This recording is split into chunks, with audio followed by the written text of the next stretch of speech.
So one of the most important aspects of any website is the quality of its navigation system and how well it fits the site's content. So there's no universal navigation system because every site is different. So sites with a small amount of content work best with simple navigation schemes, and large sites like corporate portals require multiple, often contextual navigation services.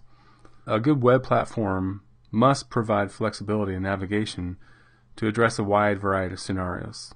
And SharePoint does this by providing several navigation surfaces out of the box. The stock navigation surfaces include the top link bar. So the top link bar, that's the menu you see going across the top, obviously. Quick launch menu, that's the left-hand navigation.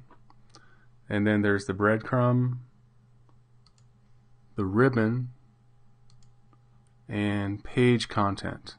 And note the inclusion of page content in this list. This chapter is focusing on SharePoint Foundation, not Server, but it's worth noting that SharePoint Server includes a variety of web parts to facilitate navigation, including table of contents web part, and that could be found in the site directory site template. But developers using SharePoint Foundation sites, you can achieve similar functionality with custom code. SharePoint also includes, the server version includes a publishing infrastructure that's not found in SharePoint Foundation, and that extends the configurability and functionality of the top link bar as well as the quick launch bar. And so we're not going to cover that here, but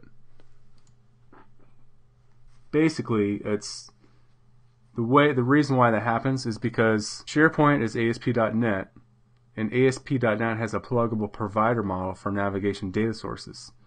So SharePoint Server uses this functionality and includes a different set of navigation providers for publishing sites that is different from those used by team sites. This chapter is not about publishing sites. This chapter is going to apply, so in this chapter, in all non-publishing sites in SharePoint Server.